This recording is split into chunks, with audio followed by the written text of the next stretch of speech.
दोस्तों, आज हम आपको एक कहानी का श्रवण करा रहे हैं।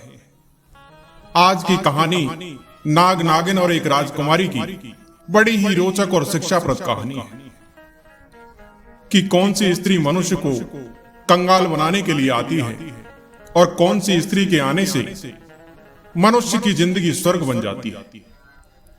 दोस्तों, इस कहानी से आपको बहुत कुछ सीखने को मिलेगा, इसलिए आपसे अनुरोध है कि इस कहानी को ध्यानपूर्वक समय मिलने पर पूरा सुनें।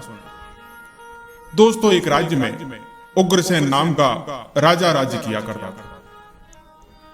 उस राज्य का राजा उग्रसेन बड़ा ही प्रतापी राजा था, जो सदैव अपनी प्रजा के हित में काम किया करता था। राजा उग्रसेन के द्वार पर किसी तरह की आस लेकर आने वाला हर व्यक्ति कभी निराश नहीं जाता था। राजा उग्रसेन हर प्रकार से उसकी सहायता किया करता था, इसलिए चारों तरफ राजा की खूब प्रशंसा होती थी। एक दिन राजा के दरबार में जंगल से कुछ ऋषि मुनि पधारे थे। ऋषि मुनि राजा से कुछ सहायता मांगने आए थे। दोस्तों, उस राज्य के जंगल में कुछ ऋषि मुनि तपस्या किया करते थे। वे ऋषि मुनि बोले, राजन, हमारे राज्य के जंगल में एक राक्षस रहता है और वह राक्षस प्रतिदिन निर्दोष ऋषि मुनियों का हरण कर लेता है और उन निर्दोष ऋषि मुनियों को मारकर खा जाता है। दोस्तों, यही सोच करके एक दिन राजा के मन में विचार आया कि आज मुझे आखेट के लिए जाना चाहिए और उन निर्दोष ऋषि मुनियों की सहायता करनी चाहिए। यही विचार करके राजा ने अपने सैनिकों को बुलाया और सेवकों से कहा कि मेरे लिए एक सुंदर सा तेज दौड़ने वाला घोड़ा तैयार करो और आज हम आखेट के लिए जंगल में जाएंगे और यदि हमें वह राक्षस मिला तो आज हम उसका वध कर देंगे, जिससे ऋषि मुनि आराम से निर्भय होकर तपस्या कर सके।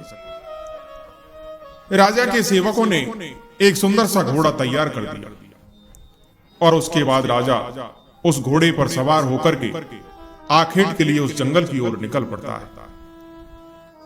दोस्तों, उस जंगल में एक राक्षस और उसकी बेटी रहा करती थी। उस राक्षस की बेटी अपने पिता के लिए भोजन का प्रबंध किया करती, क्योंकि उस दुष्ट राक्षस के हाथ पैर नहीं थे, इसलिए वह राक्षस एक गुफा में पड़ा रहता था और उसकी जो लड़की थी वह उस जंगल से गुजरने वाले मुसाफिरों को अपना सुंदर रूप दिखाकर लौटाती थी। साधु संतों को बहाना बनाकर उनसे शादी की बात कहकर गुफा के अंदर बुलाकर ले जाती और गुफा के अंदर पहुंचने पर वह दुष्ट राक्षस उन्हें मारकर खा जाया करता। वह हर रोज नए नए राहगीरों से मिलती और उनसे कहती कि तुम मेरे पिता के पास चलो, मैं तुम्हें शादी करने के लिए अपने पिता के पास ले जाना चाहती हूं। और कामी पुरुष उन पर आसक्त होकर उसके साथ चलने को राजी हो जाता और वह राक्षस की पुत्री उनको लेकर के जाती थी। तब तक रात्रि हो जाती थी, क्योंकि दिन में यदि कोई व्यक्ति उस गुफा में प्रवेश करता तो वह दूर बैठा हुआ दुष्ट राक्षस उन्हें दिख जाता था। इसलिए रात्रि का फायदा उठाकर उन व्यक्तियों को गुफा के अंदर ले जाती और गुफा के अंदर बहुत ही सकड़े मार्ग से निकलती। उसी सकड़े मार्ग पर उसका पिता बैठा होता था। इसी प्रकार से वे दोनों मिलकर उस व्यक्ति को मारकर खा जाते। इस तरह करते करते उन दोनों का काफी समय बीत गया। अब राजा भी इसी जंगल में जा पहुंचा ऋषि मुनियों की सहायता करने। जिस जंगल में वह राक्षस रहता था, जो रोज लोगों को अपना शिकार बनाता था, जैसे ही राजा ने उस जंगल में प्रवेश किया तो उस दुष्ट राक्षस को मानव की खुशबू आने लगी और अपनी पुत्री से बोला कि बेटी, आज कोई मनुष्य इस मार्ग से निकल रहा है, तुम शीघ्र जाओ, मुझे बड़ी सुंदर खुशबू आ रही है और ऐसा लगता है कि आज तो हमें भरपेट भोजन मिलने वाला है। कोई जवान हष्टपुष्ट व्यक्ति मालूम पड़ता है जो इस मार्ग से निकल कर जा रहा है। तुम जाओ और उसे अपने रूप के जाल में फंसाकर मेरे पास ले आओ। दोस्तों, जब उसकी पुत्री ने अपने पिता की बात सुनी तो उसने एक बहुत ही सुंदर राजकुमारी जैसी दिखने वाली कन्या का वेश बनाया। ऐसा लग रहा था कि कोई अप्सरा जमीन पर उतर आई। दोस्तों, वह राक्षस पुत्री सुंदर राजकुमारी बनकर के 16 श्रृंगार करके मतवाली चाल चलती हुई उसी जंगल में चली जा रही। उधर से राजा उग्रसेन अपने घोड़े पर सवार होकर चल रहा था। उस राक्षस पुत्री ने दूर से ही देख लिया कि उसके पिता का भोजन एक घोड़े पर सवार होकर के उसकी तरफ आ रहा है। देखने में लगता है कि कोई किसी देश का राजा है, लेकिन जो भी हो, आखिर है तो इंसान ही, और राजा का मांस तो और भी ज्यादा स्वादिष्ट लगेगा। दोस्तों, उसी जंगल में एक विशाल बरगद का वृक्ष था। उसी बरगद के पेड़ के नीचे एक नाग और नागिन का जोड़ा रहा करता था। नाग और नागिन जानते थे कि इस जंगल में एक राक्षस और उसकी एक पुत्री है जो लोगों को अपने रूप में लुभाती है और अपने पिता के पास ले जाती है। आज उन्होंने राजा को जब उस जंगल में घोड़े से टहलते हुए देखा तो नागिन अपने पति से कहती है कि स्वामी, इसी राज्य का राजा उग्रसेन बहुत ही धर्मात्मा है और वह आज इस जंगल में घूम रहा है। कहीं ऐसा ना हो कि ये राक्षस पुत्री राजा को ही अपने जाल में फंसा ले, इसलिए हमें राजा की रक्षा करनी चाहिए। दोस्तों, वे दोनों नाग और नागिन लोगों को बचाने का प्रयास तो बहुत करते थे, पर लोग उनकी बातें नहीं मानते थे। अब इधर वह राक्षस पुत्री सुंदर सा रूप बनाकर चली आ रही, उधर से राजा घोड़े पर सवार होकर चले आ रहे, और उस सुनसान जंगल के बीच वह राक्षस पुत्री राजा के मार्ग में आकर खड़ी हो जाती है। जब राजा का ध्यान उस राजकुमारी जैसी दिखने वाली सुंदर स्त्री पर गया तो राजा उसकी सुंदरता पर मोहित हो जाते हैं और कहने लगते हैं कि हे सुंदरी, तुम कौन हो और इस जंगल में क्या कर रही? तुम्हारे साथ तो कोई पुरुष भी नजर नहीं आ रहा, फिर अकेली इस सुनसान जंगल में यहां क्यों भटक रही? यहां तो तुम्हें कोई मार देगा, तुम्हारे प्राणों को खतरा है। तब वह लड़की कहती है कि आप मेरी चिंता मत करो, मैं तो बचपन से ही इसी जंगल में पली बड़ी, क्योंकि मेरे पिता इस जंगल में रहकर तपस्या करते हैं। वे एक गुफा में बैठकर भगवान की आराधना कर रहे हैं। लेकिन मुझे आप यह बताओ कि आप किसी देश के राजा हैं। आपकी वेशभूषा को देखकर तो ऐसा लगता है कि आप कोई राजा हैं। तब राजा कहते हैं कि हाँ सुंदरी, मैं इसी राज्य का राजा हूं। लड़की कहती है कि राजन, मेरे पिता मेरा विवाह करना चाहते हैं। उन्होंने मुझे आदेश दिया है कि तुम स्वयं जाओ और अपने लिए कोई सुंदर योग्य वर देख कर आओ। अपने पिता की आज्ञा बस मैं अपना पति तलाशने आई हूं, लेकिन मैं देख रही हूं कि इस जंगल में सब बूढ़े बूढ़े ऋषि मुनि तपस्या कर रहे हैं और मैं जवान हूं, इसलिए मैं उनसे विवाह नहीं कर सकती। मैं आपके रूप और सौंदर्य को देखकर यह जान चुकी हूं कि आप किसी राजा के पुत्र हैं, हर प्रकार से मेरे पति बनने के योग्य हैं। क्या आप मेरा निवेदन स्वीकार करेंगे? दोस्तों, इस संसार में ऐसा कौन सा व्यक्ति है जो नारी की चाल से बस में नहीं हुआ? बड़े बड़े ऋषि मुनि नारी के आगे बरबस हो गए। यह राजा तो बहुत छोटी सी चीज थी। उस राक्षस पुत्री ने अपने यौवन के जाल में राजा को पूरी तरह से जकड़ लिया। दोस्तों, काम के वशीभूत होकर आदमी अपना अच्छा बुरा सोचना भूल जाता है। उस समय वह मतवाला हो जाता है। इस राजा के साथ भी कुछ ऐसा ही हुआ।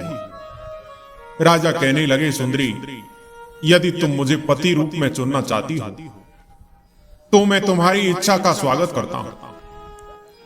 मैं भी तुम्हें अपनी पत्नी के रूप में पाकर अपने आप को सौभाग्यशाली समझूंगा। मैं तुमसे विवाह करने को तैयार हूं, परंतु तुम्हारे पिता कहां हैं? तब वह राक्षसनी कहती है, मेरे पिता गुफा में तपस्या कर रहे हैं और वह इस समय ध्यान मग्न मुद्रा में बैठे हैं। इसलिए हे राजकुमार, आपको 2 घड़ी इंतजार करना पड़ेगा। मैं यह खबर जाकर अपने पिता को दे देती हूं। प्रेम बस राजा कहने लगा, सुंदरी, तुम्हारे लिए तो 2 घड़ी क्या, पूरी जिंदगी इंतजार कर सकता हूं। दोस्तों, वह राजा राक्षस पुत्री के जाल में पूरी तरह से फंस चुका था। अब राक्षसी कहने लगी कि राजकुमार, मैं इस मार्ग से जा रही हूं और यहां से कुछ दूरी पर ही मेरे पिता की गुफा है। उसमें मेरे पिता तपस्या कर रहे हैं। तुम 2 घड़ी बाद मेरे पिता की गुफा की तरफ चले आना। मैं तुम्हें निमंत्रण देकर जा रही हूं। और इतना कहकर के वह राक्षस पुत्री वहां से चली जाती है। राक्षस पुत्री को विश्वास था कि काम के वशीभूत राजा मेरे पास जरूर आएगा। इधर राजा के मन में भी उस राक्षसी को पाने के लिए बेचैनी बढ़ने लगी। अब तो राजा के लिए 2 घड़ी का समय 2 दिनों के बराबर लग रहा था। राजा सोच रहा था कि 2 घड़ी का समय कब निकलेगा ताकि मैं उस सुंदरी को प्राप्त कर सकूं। इधर वह नाग उस स्थान पर बैठा हुआ राजा की हालत को देख रहा था। उसने जान लिया कि राजा उस दुष्ट राक्षसी के चंगुल में फंस चुका है। यह उस गुफा के अंदर चला गया तो उस राक्षस का भोजन बन जाएगा और इस राज्य की प्रजा अपने इस धर्मात्मा राजा को खो देगी। तभी वह नाग बिल से निकलकर राजा के समक्ष आ जाता है। नाग कहने लगा, हे मुसाफिर, मुझे आप कोई विद्वान तेजस्वी कोई राजा मालूम पड़ते हो। तब राजा कहता है कि हां नागराज, आपने सही पहचाना। मैं एक राजा हूं, परंतु आपका मेरे समक्ष आने का क्या प्रयोजन है? तब नाग कहता है, हे राजन, तुम जो काम करने जा रहे हो वह तुम्हारे लिए बहुत बड़ी मुसीबत बन सकता है। वह लड़की कितनी भी तरह से तुम्हारे योग्य नहीं है। भलाई इसी में है कि तुम उसे भूलकर यहां से लौट जाओ। इधर नाग की बात सुनकर के राजा कहने लगा कि नागराज, क्या तुम्हारी मति मारी गई है जो तुम मुझसे ऐसा कह रहे हो? तब नाग कहता है, राजन, क्या तुमने उस स्त्री के कुल खानदान का पता लगाया है? क्या तुम उसके गोत्र के बारे में जानते हो? उसकी क्या जाति है? क्या तुम यह सब जानते हो? राजा बोला, नहीं, मैं उसके बारे में इतना सब तो नहीं जानता, पर इतना अवश्य जानता हूं कि वह जैसी भी है मेरे योग्य है। तब नाग कहता है, राजन, इस समय आप काम के वशीभूत हो और मैं जानता हूं कि इस समय आपको मेरी बातें बुरी लग रही हो। इसलिए हे राजन, कामी पुरुष को, लोभी पुरुष को, मूर्ख को और क्रोधी पुरुष को अपने हितैषी का भी समझाना बुरा लगता है। इसलिए हे राजन, मैं आपका शत्रु नहीं, आपका हितैषी हूं। कहते हैं जिस औरत के कुल का, जिस औरत के खानदान का पता ना हो, तो उस स्त्री के मुंह में पड़ना उस पतंगे के समान होता है जो दूर से जलती हुई अग्नि को देखकर उसमें मरने के लिए पहुंच जाता है और उसमें जाकर अपने प्राणों की आहुति दे देता है। इसलिए हे राजन, जैसे बहते हुए जल में जल की गहराई का पता नहीं होता, ऐसे जल में कूद के नहाने वाला व्यक्ति मूर्ख समझा जाता है। उतना ही मूर्ख वह व्यक्ति भी होता है जो नारी के जाल में फंस जाता है। राजा कहने लगे कि आप कहना क्या चाहते हो? मैं कुछ समझा नहीं। तब नाग कहता है कि राजन, तुम जिस स्त्री से विवाह करना चाहते हो, क्या वह स्त्री राजकुमारी बैजंती के समान सुंदर है? क्या वह उसके समान सुशील है? क्या उसके समान चतुर है? राजा बोला कि कौन बैजंती? मैंने किसी राजकुमारी बैजंती के बारे में नहीं सुना है। आखिर कौन है यह राजकुमारी बैजंती? नाग कहने लगा, राजन, यदि तुम राजकुमारी बैजंती के बारे में जानना चाहते हो तो तुम्हें मेरे पास ठहर कर मेरी बातें सुननी होगी। दोस्तों, अब तो राजा को उस नाग की बातों को सुनने की इच्छा हुई। कहने लगा, नागराज, मुझे राजकुमारी बैजंती के बारे में जानना है। तब वह नाग बोला, राजन, मैं आपको राजकुमारी बैजंती की दास्तान 2 घड़ी के बाद सुनाऊंगा। अभी दिन का समय है और दिन में कहानी सुनाना अच्छा नहीं लगता। मैं तुम्हें यह कहानी शाम को सुनाऊंगा। दोस्तों, इतना कहकर के नाग अपने बिल के अंदर चला जाता है। अब तो राजा बड़ी दुविधा में फंस गया, क्योंकि 2 घड़ी के बाद उसने राक्षसी से गुफा में आने का वादा किया था और इधर नाग ने 2 घड़ी के बाद राजकुमारी बैजंती की कहानी सुनाने का समय दिया था। दोस्तों, वह नाग तो उस राजा को उस राक्षस की गुफा में जाने से रोकना चाहता था कि राजा मेरी कहानी को सुनने लगे और वहां जाने से बच जाए, परंतु राजा तो उस सुंदरी के मुंह में बंधा हुआ था और इधर उस नाग की बातों को सुनकर एक दोराहे पर खड़ा हो गया कि अब मैं किधर जाऊं। परंतु वो एक धर्मात्मा राजा था, ईश्वर में आस्था रखता था, इसलिए राजा उग्रसेन की बुद्धि जागृत हुई। ईश्वर का साथ मिला तो सोचने लगा कि मुझे उस राजकुमारी बैजंती के बारे में जरूर जानना चाहिए कि आखिर ये राजकुमारी बैजंती कौन है और यह नाग राजकुमारी बैजंती की इतनी तारीफ क्यों कर रहा है। इसलिए मुझे आज रात यहां ठहर करके इस नाग से राजकुमारी बैजंती की कहानी सुननी चाहिए। दोस्तों, इधर 2 घड़ी का समय बीत जाता है। राजा उसी स्थान पर ठहर कर नाग देवता के आने की प्रतिज्ञा करता है। थोड़ी देर के बाद नाग भी आ जाता है। उधर राक्षसी उस गुफा के अंदर राजा उग्रसेन का इंतजार कर रही थी कि अब तो राजा आता ही होगा और मैं और मेरा पिता उसको अपना भोजन बना लेंगे। दोस्तों, इधर वह नाग कहने लगा, राजन, अब मैं तुम्हें राजकुमारी बैजंती के बारे में बताता हूं। इस प्रकार से नाग राजा उग्रसेन को राजकुमारी बैजंती की कहानी सुनाने लगता है। नाग कहने लगा, हे राजन, काफी समय पहले की बात, एक राज्य में एक राजा राज्य किया करता था। उस राजा के 3 रानियां थीं, मगर उस राजा के एक ही पुत्र था। अब धीरे धीरे समय निकला। समय के साथ साथ राजा का पुत्र शादी के योग्य हुआ, तो राजा अपने पुत्र की शादी के बारे में सोचने लगे। राजा अपने बेटे की शादी किसी ऐसी राजकुमारी से करना चाहते थे जो उसके बेटे जैसी ही सुंदर हो। अब इधर उस राजा के पास एक बहुत ही अक्लमंद और वफादार तोता था। राजा उससे बहुत सारे मामलों में सलाह लिया करते थे। वह राजा बड़ी बड़ी मुश्किलों में, समस्याओं में तोते की सलाह लेता था और उसकी सलाह राजा मानता भी था। यही सोचकर इस समय भी राजा ने अपने तोता को बुलाया और उसको अपनी इच्छा बताई और वैसी ही राजकुमारी ढूंढने के लिए कहा जैसी वह अपने पुत्र के लिए चाहता था। उस वफादार तोते ने राजा से कहा कि वह राजकुमार की पसंद लिख कर के उसके पैर में बांध दे। राजा ने वैसा ही किया और तोता राजकुमार की आज्ञा लेकर वहां से उड़ चला। वह एक पड़ोसी राज्य में पहुंचा।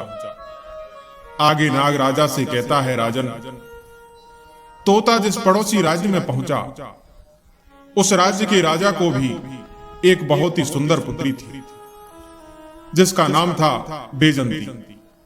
वह राजा भी अपनी पुत्री के लिए एक अच्छे योग्य राजकुमार की तलाश में था।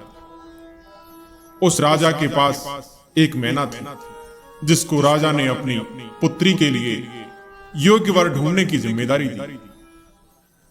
जब वह तोता उस राजा के राज्य में पहुंचा तो वहां बहुत बारिश हो रही थी। इसलिए तोता को एक पेड़ पर शरण लेनी पड़ी। उसको एक पुराना खोखला पेड़ मिल गया, जहां उसको लगा कि वह जगह उसके आराम के लिए ठीक रहेगी। जैसे ही वह तोता उसके अंदर जाने के लिए उड़ा, तो उसके अंदर से एक आवाज आई कि तुम अंदर नहीं घुसना, नहीं तो तुम अंधे हो जाओगे। सो तोता पेड़ के जड़ के पास एक डाल पर जाकर बैठ गया और बारिश खत्म होने का इंतजार करने लगा। इतने में ही उस खोखली जगह से एक मैना निकली और आकर तोते के पास बैठ गई। दोनों बहुत देर तक बात करते रहे। इस बीच तोते ने उसको बताया कि वह यहां हमारे राजकुमार के लिए एक सुंदर और योग्य राजकुमारी की तलाश में आया है। मैना भी उस राजकुमारी वैजंती के लिए, जो अपने पिता की अकेली बेटी थी, बहुत सुंदर राजकुमार की तलाश में थी। तोता बोला कि अब तो हमारा राजा भी वह राजा होना चाहिए जिसके बेटे से उस राजकुमारी की शादी होनी चाहिए। तोते ने मैना को बताया कि राजकुमारी की पसंद भी बताई। सो वे दोनों, तोता और मैना, राजकुमारी के महलों की ओर चल दिए।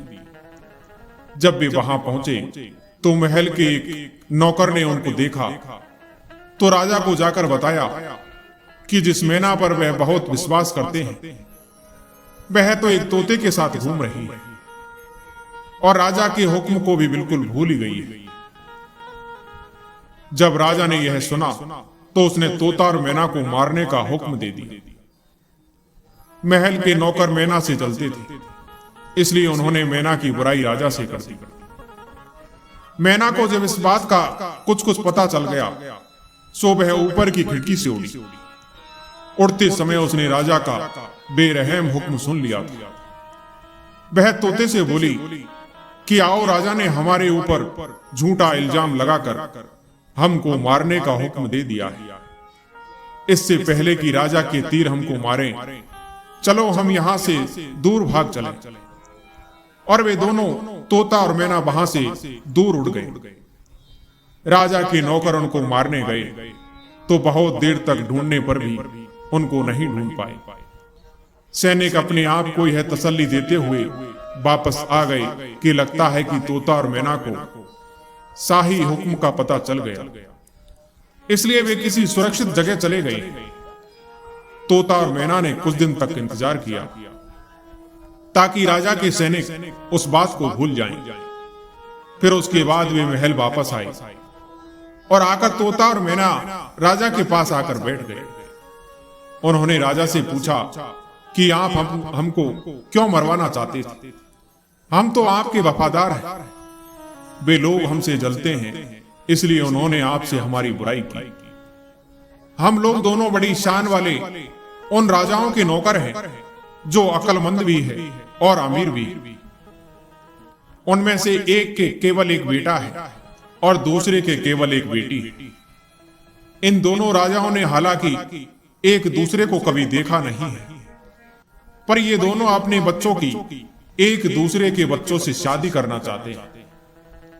एक राजा को ऐसी ही बहू चाहिए जैसी दूसरे राजा की बेटी है, और दूसरे राजा को वैसा ही दामाद चाहिए जैसा कि दूसरे राजा का बेटा है। देखिए, हम दोनों उन्हीं दोनों राजाओं के नौकर हैं। भगवान की कृपा से हम लोग आपके राज्य के बाहर एक जंगल में मिले थे और अब यह अच्छी खबर लेकर आपके पास आए हैं। यह कहकर तोते ने अपना पैर राजा की तरफ बढ़ा दिया, जिसमें राजकुमार की पसंद लिखी हुई थी। वह सब पढ़कर राजा को आश्चर्य भी हुआ और खुशी भी।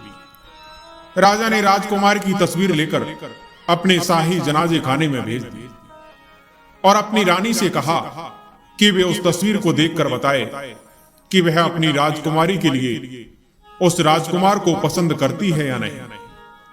कुछ दिन बीत गए, पर वह तस्वीर वापस नहीं आई। राजकुमारी वैजंती को तो वह तस्वीर इतनी पसंद आई कि वह उसको अपने हाथ में ही लिए रखती। खैर, कुछ दिन बाद जनाज खाने से जवाब आया कि राजकुमार सबको बहुत पसंद है। अब उसकी शादी जल्दी हो जानी चाहिए, क्योंकि राजकुमारी तो राजकुमार को देखे बिना जी ही नहीं पा रही। जैसे यह जवाब राजा के पास पहुंचा तो राजा ने तोते को यह कहकर वापस भेज दिया कि वह अपने मालिक से कह दे कि राजकुमारी की मनपसंद लड़की मिल गई और वे 2 महीने के अंदर शादी के लिए बारात लेकर यहां आ जाएं। तोते ने आदर के साथ राजा को झुककर प्रणाम किया और अपने राज्य को उड़ गया। अपने राज्य पहुंचकर उसने राजा को अपनी यात्रा की सफलता के बारे में बताया। राजा यह सुनकर बहुत प्रसन्न हुआ। उसने तुरंत ही इस शानदार मौके को शानदार तरीके से मनाने का हुक्म दे दिया। तो इधर शादी की तैयारियां शुरू हुई। शादी की तैयारियों में समय कब निकल गया पता ही नहीं चला। पर अफसोस, शादी के कुछ दिन पहले ही राजकुमार का पिता बीमार पड़ा और बीमारी की वजह से राजा मर गया। परिवार वालों और राज्य की प्रजा के लिए यह बहुत बड़ा धक्का था। राजकुमार को अपना जाना टालना पड़ा, क्योंकि ऐसे समय पर वहां से चलना उसका अपने पिता का अपमान करना दिखाता था। सो उसने कुछ समय तक इंतजार किया। जैसे ही उसके पिता की मौत का अफसोस का समय बीता, वह वहां से बारात लेकर चल दिया। अब राजकुमारी का राज्य कोई बहुत दूर नहीं था, सो वे जल्दी ही वहां पहुंच गए। राजकुमार ने अपने डेरे महल के पास ही एक बगीचे में डाल दिया। फिर आगे नाग कहता है, राजन, अगर राजकुमार उस बगीचे में ना घुसा होता तो अच्छा होता, क्योंकि वहां उसका तोता मर गया। उस वफादार तोता को वहां के माली ने मार डाला, क्योंकि वह कुछ खजूर तोड़कर राजकुमारी की तरफ फेंक रहा था। जैसे ही राजकुमार के ऊपर यह मुसीबत आई, उसके कुछ देर बाद ही उसने सुना कि राजकुमारी के पिता ने अपनी बेटी की शादी उससे करने से इनकार कर दिया, क्योंकि उसका पिता मर गया था। बगीचे में डेरा डालने के कुछ दिन बाद ही राजकुमारी वैजंती बाहर सैर करने के लिए अपनी पालकी में जा रही थी कि इत्तेफाक से वह उसी रास्ते से गुजरी जिस रास्ते पर वह बगीचा था। उसने बगीचे पर नजर डाली तो वहां राजकुमार को देखा तो वह उसे पहचान गई, क्योंकि उसकी तस्वीर अभी भी उसके पास थी। उसने उस समय तो उससे कुछ नहीं कहा और अपनी पालकी ढोने वाले को वापस महल चलने के लिए कहा, क्योंकि अब उसको अपने प्रेमी मिल गया था। उसी समय से उसको सब बहुत कुछ अच्छा लगने लगा।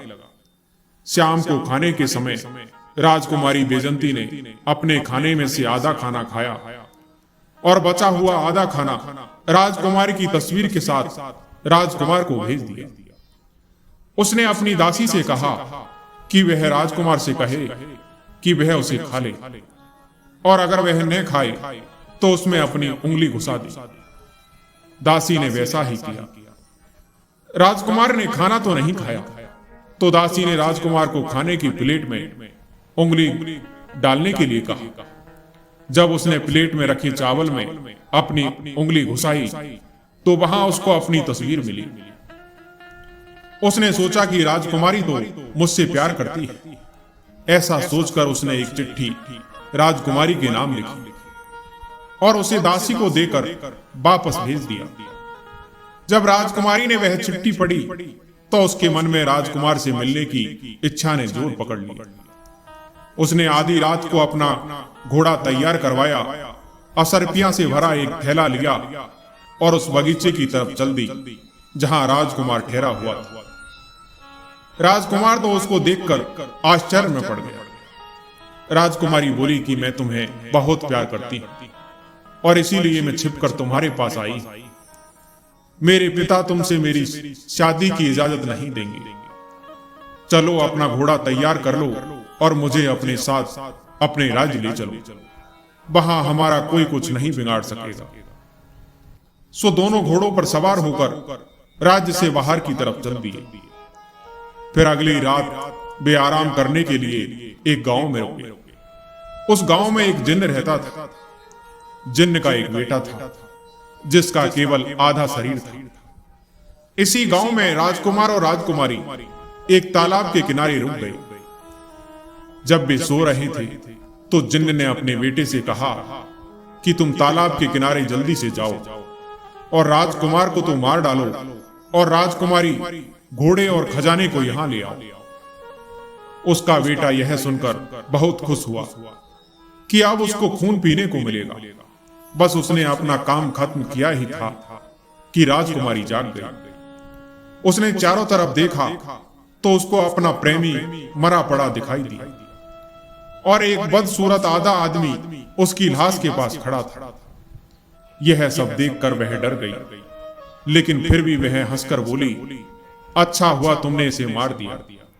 अब तुम मुझे अपने साथ ले चलो और मुझसे शादी कर लो, पर पहले इस मरे हुए शरीर को कहीं गाड़ दो, तब हम यहां से जाएंगे। तुरंत ही एक कब्र खोदी गई।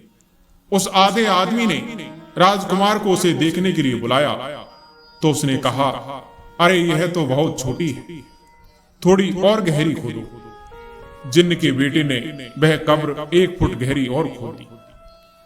राजकुमारी बोली, यह तो अभी भी छोटी है। जिन्न के बेटे ने कब्र और चौड़ी की और गहरी खोद दी। जब वह यह कर रहा था तभी राजकुमारी ने उसकी तलवार निकाल ली और उसकी गर्दन उसके धड़ से अलग कर दी। अपना बदला लेने के बाद वह फपक कर रो पड़ी। उसका प्रेमी तो मर चुका था। उसने उसकी लाश ली और उसको तालाब के किनारे तक ले गई। अब वह वहां बैठकर रोने लगी। यह उसके लिए बड़े दुख का समय था। उसको लगा कि वह भी मर जाती तो अच्छा होता। जब वह वहां बैठी बैठी रो रही थी तो इत्तेफाक से वहां से एक साधु की पत्नी गुजरी। उसको बहुत दुखी देखकर वह उसके पास रुकी और उससे पूछा कि क्या बात है बेटा, तुम क्यों रो रही? राजकुमारी ने राजकुमारी की लाश की तरफ इशारा करते हुए उसे बताया कि वह क्यों रो रही थी। स्त्री बोली, बेटी धीरज रखो, शायद मैं तुम्हारी कुछ सहायता कर सकूं। तुम तब तक यहीं इंतजार करो जब तक मैं वापस लौट कर आती। ऐसा कहकर वह वहां से चली गई। घर जाकर उस स्त्री ने अपने पति को राजकुमारी का सारा हाल बताया और उससे राजकुमार को जिंदा कर देने की प्रार्थना की।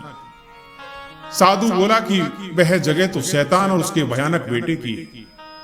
मैं अभी राजकुमारी के पास जाता हूं और उसको तसल्ली देने के लिए राजकुमार को जिंदा करता हूं। साधु तुरंत ही राजकुमारी के पास गया तो वह तो सहायता का इंतजार ही कर रही थी जो साधु की पत्नी उससे वादा करके गई थी। साधु बोला कि मुझे तुम्हारे बारे में सब पता चल चुका है और मैं तुम्हारी सहायता करने के लिए आया हूं। मैं तुम्हारा राजकुमार तुमको वापस कर दूंगा। उसने राजकुमारी की लाश का सिर अपने एक हाथ में लिया और उसका शरीर दूसरे हाथ में लिया और दोनों को जोड़ दिया। दोनों जुड़ गए तो लाश जिंदा हो गई। जब राजकुमारी ने यह देखा तो उससे न रहा गया। वह दौड़कर राजकुमार के गले लग गई और खुशी के मारे रो पड़ी। राजकुमार और राजकुमारी दोनों मिलकर बहुत प्रसन्न हुए और उस साधु महाराज का धन्यवाद करके वहां से आगे बढ़ गए। अब अगली रात राजकुमार और राजकुमारी एक शहर में रुके। यहां राजकुमारी की जान बहुत बड़े खतरे में थी, क्योंकि जिस शहर में राजकुमार और राजकुमारी रुके उस शहर में एक जादूगरनी रहा करती थी। उसके एक बेटी थी। जैसी उसकी बेटी ने राजकुमार को देखा तो वह उससे प्रेम कर बैठी और उससे शादी करने की सोचने लगी। इसके लिए उसने एक तरकीब सोची। उसने अपनी मां से राजकुमार और राजकुमारी को अपने घर खाने के लिए बुलाने के लिए कहा। जादूगरनी ने उनको अपने घर खाने के लिए बुलाया। जब राजकुमार उनके घर के कमरे देख रहा था तो जादूगरनी ने उसके गले में रस्सी का फंदा डाला और उसको एक बैल में बदल दिया। सारा दिन वह बैल जादूगरनी की बेटी के पीछे पीछे घूमता रहता। जहां वह जाती वह उसके पीछे जाता। रात को वह उसके गले से रस्सी का फंदा निकाल लेती तो वह राजकुमार बन जाता और उसके साथ सोता। इस तरह कई दिन बीत गए। इधर राजकुमारी बहुत दुखी थी। उसको पता ही नहीं था कि वह अब क्या करे। कभी वह सोचती कि राजकुमार ने उसको छोड़ दिया है, कभी वह सोचती कि शायद उसका कत्ल हो गया है। जब वह और न सह सकी तो राजकुमारी ने अपने पति को ढूंढने के लिए एक तरकीब सोची। उसने एक आदमी का रूप रखा और उस देश के राजा के पास गई और उससे कोई काम मांगा। राजा उसकी शकल सूरत और बोलने के ढंग से बहुत प्रभावित हुआ, तो राजा ने उसको अपना कोतवाल रख लिया। इस कोतवाल को बहुत सारे घरों के बहुत सारे भेद मालूम रखने पड़ते। उसके नीचे बहुत तेज और कोई भी काम करने के लिए बहुत तैयार सिपाही काम करते थे। कोतवाल को केवल आदमी की ऊंचाई और उसकी शकल सूरत बतानी होती थी और उसको उसे ढूंढने के लिए कहना होता था। बस सारा राज्य तब तक छान मारा जाता तब तक कि वह आदमी नहीं मिल जाता। इसी तरह कई दिन बीत गए, मगर अभी भी राजकुमार के बारे में कुछ पता नहीं चल सका। हालांकि उसको यह पता चल गया कि जिस घर में वह और राजकुमार ठहरे थे वह घर एक जादूगरनी का था। वह उसके घर बार बार गई। वहां उसने एक बैल को इधर उधर घूमता हुआ देखा, पर उसको यह पता नहीं चल सका कि वह उसका अपना प्यारा राजकुमार था और उस जादूगरनी ने उसको बैल में बदल दिया था। इधर अब धीरे धीरे उस कोतवाल और जादूगरनी की बेटी में दोस्ती बढ़ने लगी। जादूगरनी की बेटी ने सोचा कि यह कोतवाल सचमुच में आदमी था, जबकि वह तो आदमी के भेष में राजकुमारी थी। वह कोतवाल को चाहने लगी और उसने उसको कई भेंटें दी। इन भेंटों में एक ऐसा कपड़ा भी था जैसा पहले कभी किसी ने नहीं देखा। राजकुमारी ने यह कपड़ा लाकर अपनी एक खिड़की में टांग दिया। एक दिन सुबह महल का एक नौकर उस खिड़की के नीचे से गुजरा जिसमें कोतवाल ने यह कपड़ा टांग रखा था।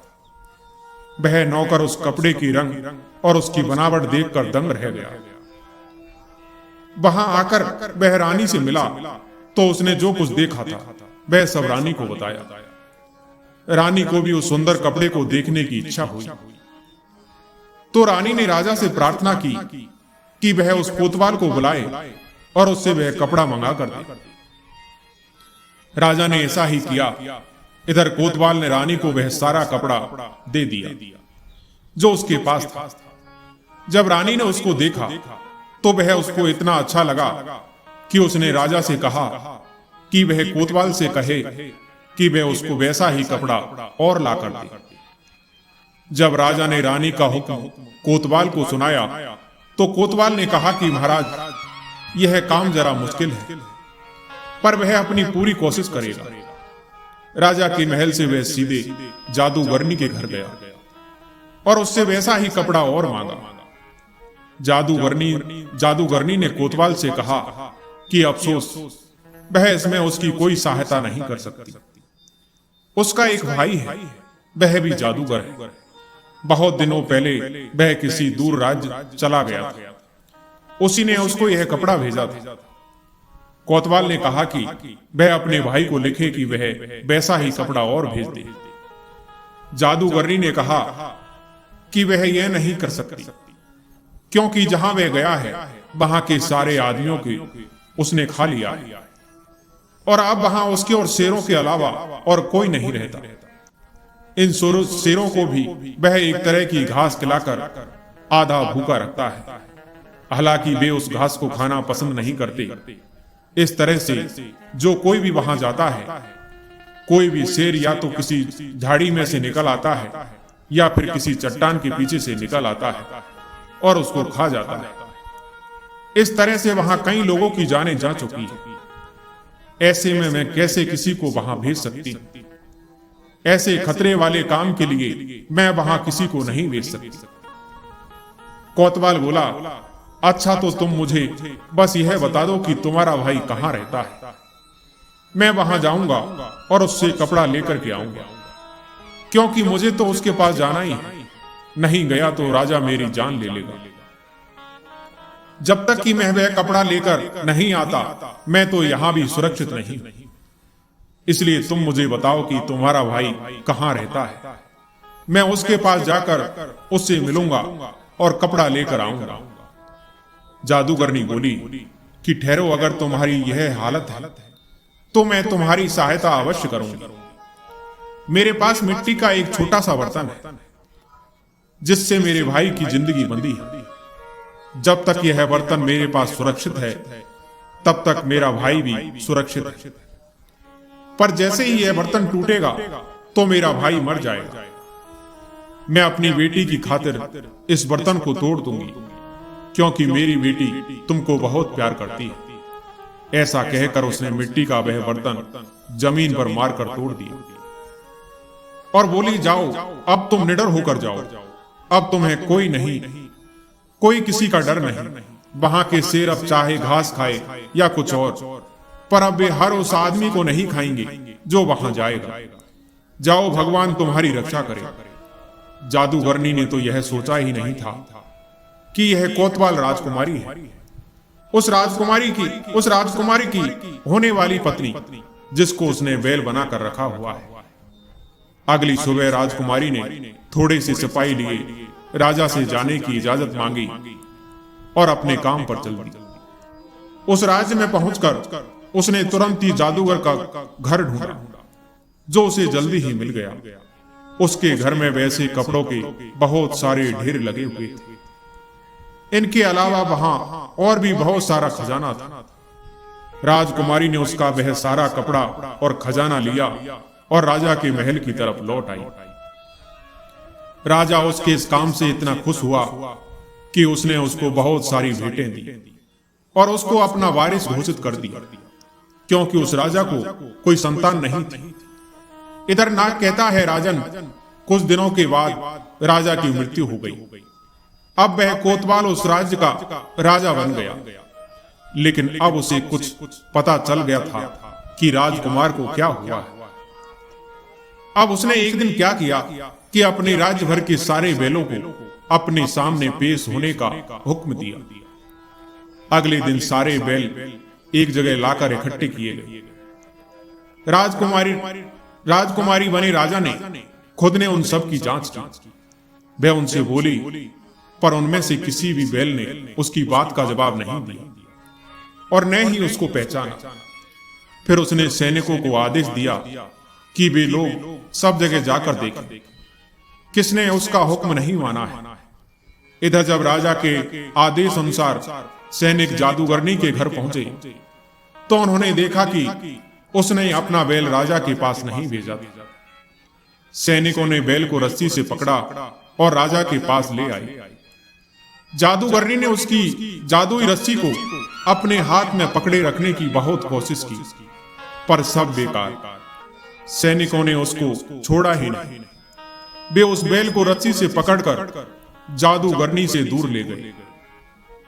राजा ने देखा कि उसके भेजे हुए सैनिक एक बैल को पकड़कर ला रहे हैं, तो वह उनसे मिलने के लिए आगे तक आई। जैसे ही सैनिक उस बैल को रस्सी से खींचकर राजा के पास पहुंचे, तभी अचानक से उस बैल की रस्सी टूट गई और अब उस बैल की जगह एक सुंदर राजकुमार खड़ा था। राजकुमारी बोली, यकीनन यह जादूगरनी तो बहुत ही नीच औरत है। इसको इस दुनिया में रहने का कोई हक नहीं है। कल सुबह इसको फांसी पर लटका दिया जाए और राजकुमार को हमारे महल में ठहराया जाए। आगे नाग कहता है, राजन, उस राजा ने यानी राजकुमारी वैजंती ने अपनी सच्चाई राजकुमार को बताई। फिर उसने अपनी जनता को बुलाया और उनसे कहा, देखो, तुम्हारा राजा एक स्त्री है। इस भेष बदलने का मेरा उद्देश्य अपने राजकुमार को ढूंढना था और मेरा उद्देश्य अब पूरा हो गया। इसलिए अब तुम लोग राजकुमार को अपना राजा और मुझे अपनी रानी मान लो। लोगों ने उनको अपना राजा और रानी मान लिया और फिर वे खुशी खुशी रहने लगे। इधर नाग राजा से कहता है, राजन, जब तुम्हें राजकुमारी वैजंती की तरह पत्नी मिल जाए तब तुम विवाह कर लेना। अगर तुम किसी स्त्री के रूप यौवन के जाल में फंस गए तो समझ लेना तुम बहुत बड़ी मुसीबत में फंस सकते हो, क्योंकि जो स्त्री गुण और विचारों से सुंदर होती है वही स्त्री सबसे अधिक सुंदर होती है। रूप का मायाजाल तो मनुष्य को मुसीबत में डाल देता है। जो स्त्री बहुत अधिक सुंदर हो उनसे बचकर रहना चाहिए। कई बार ऐसी स्त्रियों के जाल में फंसने के बाद मनुष्य जीवन भर रोता है। आगे नाग कहता है, राजन, जो स्त्री क्रोधी हो उस स्त्री से सदैव दूर रहना चाहिए। क्रोधी स्त्रियां सदैव अपने पति को अपनी कटु वाणी से चोट पहुंचाती रहती है। जिस घर में मूर्ख मित्र होता है, जवाब देने वाला नौकर होता है और घर के अंदर सांप रहता है तो उसकी तो मृत्यु कभी भी आ सकती है। दोस्तों, इस प्रकार उस नाग ने राजा को राजकुमारी बैजंती की कहानी सुनाई और कहानी सुनाते सुनाते प्रातः काल हो जाता है। और नाग यही तो चाहता था कि राजा का जो समय है वो यहीं बीत जाए और वह राक्षसी के पास जाने से बच जाए। फिर राजा उस नाग की कहानी सुनकर अपने राज्य को लौट जाता है। इस प्रकार उस नाग ने राजा उग्रसेन की जान बचाई। दोस्तों, आज की कहानी यहीं समाप्त होती है। मैं आशा करता हूं कि ये कहानी आपको जरूर पसंद आई होगी। कहानी पसंद आई हो तो हमारे वीडियो को लाइक और सब्सक्राइब जरूर करें। धन्यवाद।